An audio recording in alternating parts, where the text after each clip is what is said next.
I hate the whole self-help industry, right? How can you be happy? What are the 5 steps you can follow to be a millionaire? What are the 7 steps that you need to get the career that you want? You know, me, me, me, me, me, me, me, me, me. What about helping the guy next to you? What are the 5 steps that you can do to help the person next to you lose some weight? What are the 7 steps that you can follow to help the person next to you find the job that they want? Do you know how we get fulfillment? You can be happy because you did things at work. You can be proud because you did things at work. You can be excited because you had a big success at work. But you know how you feel fulfilled at work? When you do something for someone else. It's the only way we get that feeling. It's the only way we get that feeling. Do you know why the statistics say that over 90% of people don't feel fulfilled by the work they do? It's not because of the job, it's not because of the pay, it's not because of the benefits. It's because we don't help each other anymore. We sit in our cubes and we work. And anything that we turn to anybody is because we need something, we need to get something. And yet we don't put ourselves out there simply for no other reason than to help somebody else. You know what generosity is? Generosity is doing something for someone else expecting nothing in return. At no point ever. I did something for him, why won't he help me? It's not an equation. It's designed to help you feel good. And Mother Nature has given us this feeling when we do something for someone else to encourage us to do it. Because when we are in groups, when we are surrounded by people who believe what we believe, trust emerges and our very survival and progress goes up. Sex feels good. It's why we do it. And Mother Nature has provided that it will feel good so that we can do it more, so that we can procreate. That was not an accident, right? Well, the same goes here. That sense of fulfillment that we get was designed so that we'll do it more, so not only will we procreate, but we'll create strong senses of bonds and cultures amongst each other. I did a little experiment with a homeless person. Not like on them, it's not like electrodes. With them, voluntarily helped me. Because the whole idea of giving, right? You've all walked down the street and you've all seen someone begging and you either have or haven't thrown a few pennies in their cup. When you do, you feel good. You bought that feeling. That is a legitimate commercial transaction. You know, commercial transactions are defined as the exchange of consideration. There was an exchange of consideration here. You gave money, you got the feeling of goodwill. You paid for that feeling. If you didn't give money, you either feel nothing or you feel bad. You can't feel good by not giving. All right? You paid for that feeling. So now the question is, how is that person encouraging us to give? The joke is, they act like every corporation in the world. They talk about themselves.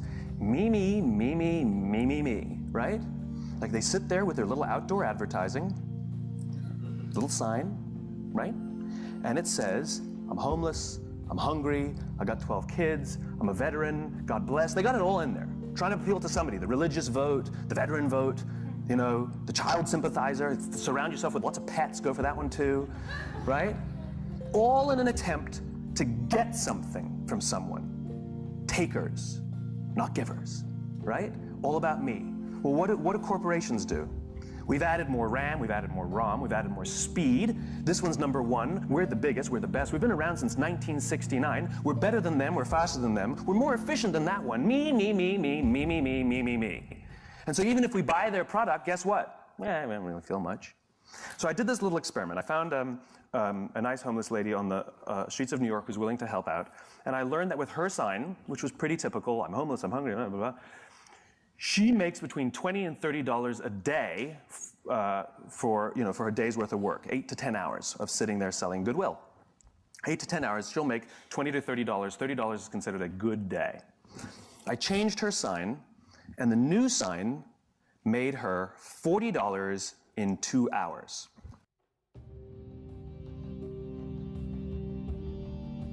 It's one of the reasons she's homeless is because she's decided that she only needs $20 to $30 a day to live. If she stayed, she would have made $150. The point is she made $40 in 2 hours. What did the sign say?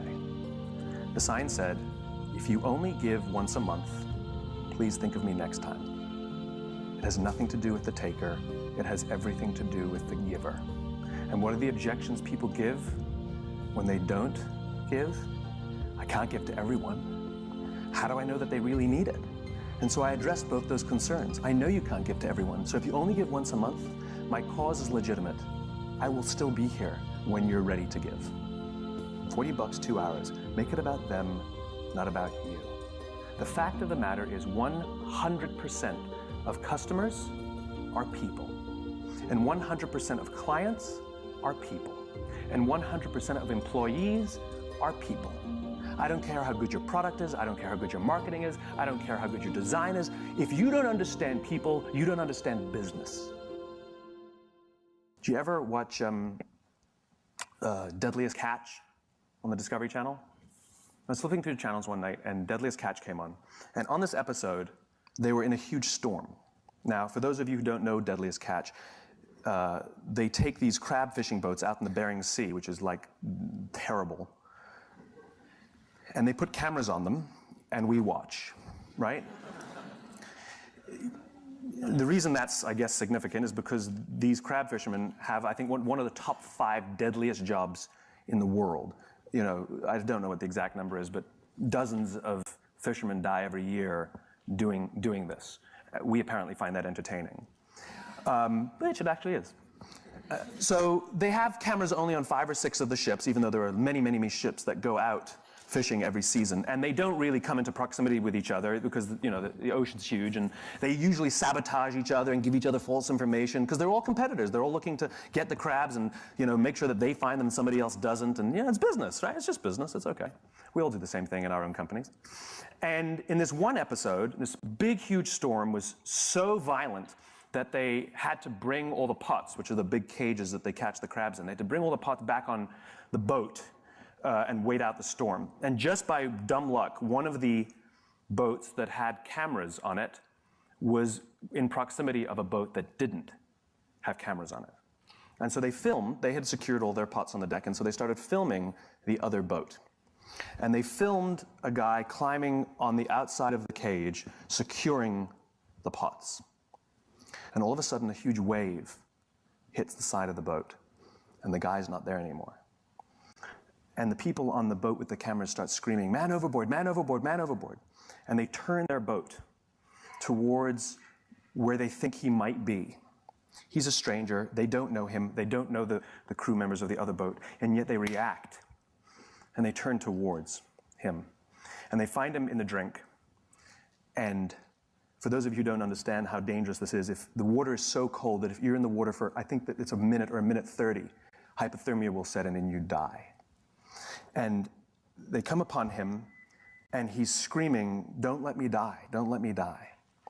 And they pull him on board, not out of the woods yet. They strip off his clothes because it's wet and cold, and they wrap blankets around him to prevent hypothermia from setting in. And he survives. And it's overwhelming. And the captain comes down. And this is all on, I mean, you can go watch it on TV. The captain comes down, and he hugs this stranger, this young man, his competitor. He hugs this guy as if he's his own son. I lost it. Everybody is crying. And you realize what happened here was a human interaction. And the reason that they risk their own lives to help this other person, even though they spend every other day trying to get ahead and sabotage, is because at the end of the day, they're all crab fishermen. And they know something about each other. And they know something about the risk that they all take to do this. And when push comes to shove, they will put themselves out there to help each other for no other reason than they get it. They're one and the same. I will promise you that every single member of that crew that day went home with a feeling of fulfillment. I promise you that every single person on that crew that day felt more good in their hearts and in their jobs than the richest days that they've ever pulled in. My question is what are you doing to help the person next to you? Don't you want to wake up and go to work for the only reason that you can do something good for someone else? Wouldn't you want them to do that for you?